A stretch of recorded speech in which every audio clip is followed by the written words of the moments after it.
ওং নমো ভগবতে বাসুদেবায়। আমার প্রিয় দর্শক বন্ধুকে আমার আন্তরিক অভিনন্দন, শুভেচ্ছা ও ভালোবাসা জানাই। আমি আশা করি অনাদির আদি গোবিন্দের অশেষ করুণায় আপনারা সকলেই কুশলে আছেন। আজ আপনাদের কাছে যে গুরুত্বপূর্ণ বিষয়টি নিয়ে আলোচনা করতে চলেছি, দেবগুরু বৃহস্পতি উচ্চস্থ রাশি হচ্ছে কর্কট রাশিতে 2 জুন 2026 প্রবেশ করবে। দীর্ঘ 12 বৎসর পর 31 অক্টোবর 2026 পর্যন্ত অবস্থান করবে এবং 3টি নক্ষত্রের মাধ্যমে অতিক্রম করবে কর্কট রাশিটি। তাই মেষ রাশি বা মেষ লগ্নের জাতক জাতিকারা আপনারা কেমন ফল পেতে চলেছেন তা আমি আচার্য কমল শাস্ত্রী আপনাদের কাছে এই ভিডিওতে বিস্তারিতভাবে আলোচনা করব। ধৈর্য সহকারে ভিডিওটি দেখবেন। বৃহস্পতি এমনিতেই হচ্ছে পুত্র কারক গ্রহ এবং ধন কারক গ্রহ এবং বিদ্যারও কারক গ্রহ, জ্ঞানেরও কারক গ্রহ এবং আইন, এবং এই রাশি চক্রের নবম ভাবের অধিপতি গ্রহই হচ্ছে বৃহস্পতি, যা পূর্বজন্মের কতটা পুণ্য করেছেন তার নির্দেশক।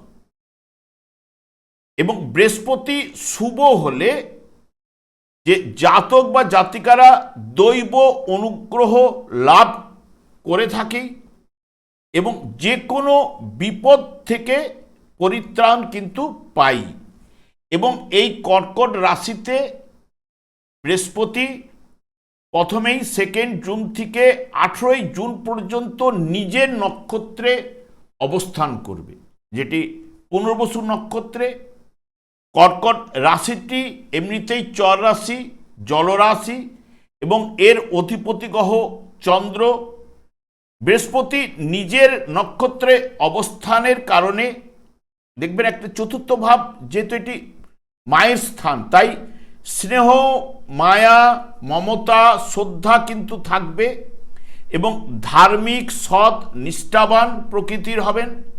জাতক জাতিকারা সবসময় সকলের মঙ্গল কামনা করবে এবং শুভকারক গ্রহ যেহেতু বৃহস্পতি শুভ নক্ষত্রে অর্থাৎ নিজের নক্ষত্রে চতুর্থভাবে রাশিচক্রের অবস্থান, যা পড়াশোনার প্রতি লক্ষ্য থাকবে, দার্শনিক মনোভাব এবং শিক্ষকতার কাজ কিন্তু ভালো লাগবে।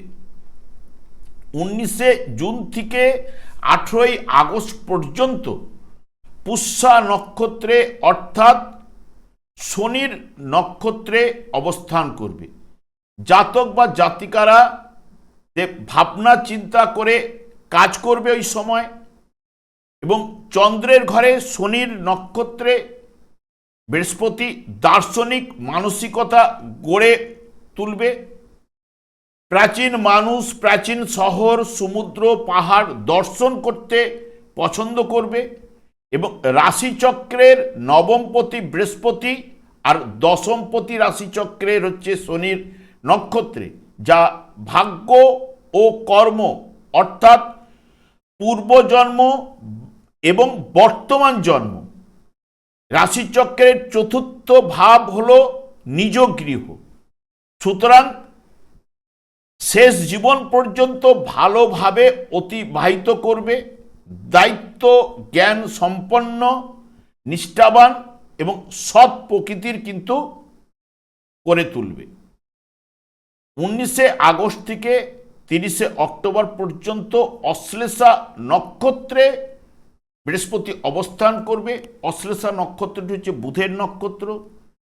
তখন দেখবেন ব্যবসা বাণিজ্যে মানসিকতা ও বিদ্যার প্রতি অনুরাগ, যেহেতু বুধ হচ্ছে তৃতীয় এবং ষষ্ঠ ভাবের অধিপতি গ্রহ, বৃহস্পতি বুধের নক্ষত্রে নিজের দিকটা ভালো কিন্তু বুঝে নেবেই। আবেগ প্রবণতা একটু কম হবে। উচ্চ বিদ্যার ক্ষেত্রে বুদ্ধি প্রয়োগ করতে আপনি কিন্তু সক্ষম হবেন। বর্তমানে দেখুন মেষ রাশি বা মেষ লগ্নের জাতক জাতিকাদের বৃহস্পতি এমনিতেই শুভকারক গ্রহ এবং বৃহস্পতি কর্কট রাশিতে তুঙ্গস্থ অবস্থায় আনন্দের জায়গায় অবস্থান। এবং মেষ রাশির জাতক জাতিকাদের নবম ভাব অর্থাৎ ভাগ্য ভাবের অধিপতি গ্রহ এবং দ্বাদশ ভাবেরও অধিপতি গ্রহ, এবং বৃহস্পতি অষ্টম ভাবের উপর পূর্ণ দৃষ্টি দেবে, কর্মভাবের উপরে পূর্ণ দৃষ্টি দেবে এবং দ্বাদশ ভাবের উপরে পূর্ণ দৃষ্টি দেবে। এমনিতেই আপনাদের মেষ রাশি বা মেষ লগ্নের জাতক জাতিকাদের শনির সাড়সাতি চলছে এবং শনি আপনাদের দ্বাদশ ভাবে রয়েছে, যা বৃহস্পতি নৈসর্গিক শুভকারক গ্রহ। সেই বৃহস্পতির দৃষ্টি শনির উপর কিন্তু পড়বে, যা শনির সাড়সাতির কিছুটা হলো অশুভ প্রভাব হ্রাস বৃদ্ধি কিন্তু ঘটাতে পারে। যেহেতু বৃহস্পতি চতুর্থ ভাবে অবস্থান, এটা আমরা প্রাইমারি সেক্টর বা মাতার জায়গা বলা হয়ে থাকে এবং এটি সুখের জায়গা, এবং চতুর্থ ভাব হচ্ছে গৃহ, মাতৃসুখ, যানবাহন, জায়গা, সম্পত্তি, গুপ্তধন এবং জীবনের শেষ অবস্থা। আমাদের হৃৎপিণ্ড বা হার্টকে নির্দেশ করে, রক্ত সঞ্চালন ইত্যাদি ইত্যাদি এই চতুর্থ ভাব থেকেই কিন্তু বিচার্য। তাহলে মেষ রাশির জাতক জাতিকাদের জন্য দেবগুরু বৃহস্পতির গোচর কর্কট রাশিতে অত্যন্ত শুভ ও ভাগ্য পরিবর্তন কিন্তু হতে চলেছে। দেবগুরুর উচ্চস্থ স্থানে সবচেয়ে শক্তিশালী শুভ ফল কিন্তু প্রদান করার ক্ষমতা থাকবেই, কারণ বৃহস্পতি যেহেতু নৈসর্গিক শুভকারক গ্রহ, উচ্চস্থ ক্ষেত্রে আনন্দের জায়গায় মেষ রাশি সাপেক্ষে চতুর্থভাবে অবস্থান করার কারণে, যেমন অনেক সময় কি হচ্ছে, দীর্ঘদিনের বাড়ি, ফ্ল্যাট বা জমি বা নতুন গাড়ি কেনার স্বপ্ন এই সময় কিন্তু আপনার পূরণ হতে পারে। পরিবারে দীর্ঘদিন ধরে চলা কোনো অশান্তি বা মতান্তর, ভুল বুঝাবুঝির অবসান কিন্তু এই জায়গায় বৃহস্পতি ঘটাতে পারে এবং গৃহে বা ঘরে সুখ শান্তি নিয়ে আসবে। মাতার, যেহেতু মায়ের বিচার করা হয়, তাহলে মাতার স্বাস্থ্য ভালো রাখবে। মাতার থেকে আপনি সাহায্য বা আশীর্বাদ পেতে পারেন। মাতার সঙ্গে সুসম্পর্ক এই জায়গায় বৃহস্পতি কিন্তু তৈরি করবে। আপনি যদি পারিবারিক ব্যবসা বা রিয়েল অ্যাসেটের কাজের সাথে যুক্ত থাকেন, তবে এই বর্তমান সময়ে আপনাকে দ্বিগুণ লাভ কিন্তু বৃহস্পতি ঘটাতে পারে। বেকারদের জন্য কর্মসংস্থানের সুযোগ কিন্তু তৈরি করতে পারে এই বৃহস্পতি। যারা উচ্চশিক্ষার জন্য বা চাকুরি সূত্রে বিদেশে যেতে চান, তাদের জন্য এই বর্তমান সময়টি অত্যন্ত শুভ হবে, বা যাদের দীর্ঘদিন ধরে ভিসা পাচ্ছিলেন না, দেখবেন ভিসার সমস্যাও কিন্তু এই সময় কিন্তু মিটে যাবে। যেহেতু বৃহস্পতি আপনাদের অষ্টম ভাবের উপর দৃষ্টি দেবে এবং তার সঙ্গে সঙ্গে দ্বাদশ ভাবের উপরে দৃষ্টি দেবে, যা বিশেষ করে গুপ্ত বিদ্যার প্রতি এবং গবেষণার জন্য আগ্রহ কিন্তু বাড়বে এবং আপনার মনও কিন্তু শান্ত রাখবে এই বৃহস্পতি। আপনার আয়ের পথ প্রশস্ত হবে বা নতুন পথ কিন্তু খুলে যাবে এবং আটকে থাকা অর্থ ফেরত পেতে আপনাকে সাহায্য করবে। আয় বাড়ার সঙ্গে সঙ্গে দেখবেন বিলাসটাও বেড়ে যায়, তাই বিলাসবহুল জিনিসপত্র বা ঘর সাজানো জন্য খরচ বাড়ারও সম্ভাবনা। তাই সঞ্চয়ের দিকে আপনাকে কিন্তু মন বা জোর কিন্তু দিতে হবে। কর্মক্ষেত্রে অলসতার ত্যাগ করা কিন্তু আপনাদের ক্ষেত্রে উচিত হবে। তবে বর্তমান সময়ে দেখবেন সম্পত্তি ক্রয় এবং বিক্রয়ের সার্থকতা নিয়ে আসবে।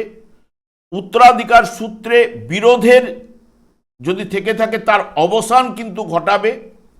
ভাগ্য উন্নতি তথা অনুকূল যোগাযোগ বৃদ্ধি কিন্তু পাবে।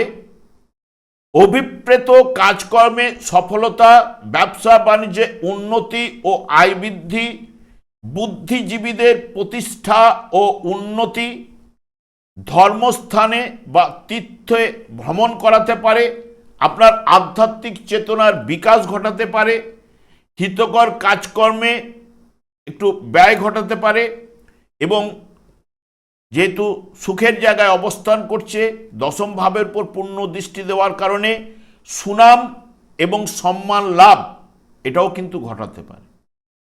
তবে বৃহস্পতি সাধারণত নির্দেশ করে ভগবান বিষ্ণু বা নারায়ণ, এদের নাম জপ করতে পারেন যদি মনে করেন, বা ওং নমো ভগবতে বাসুদেবায় এই নামটি আপনারা প্রত্যেক দিন 108 বার করে জপ করতে পারেন। এতে বৃহস্পতি কিন্তু সন্তুষ্ট হবেন আরও।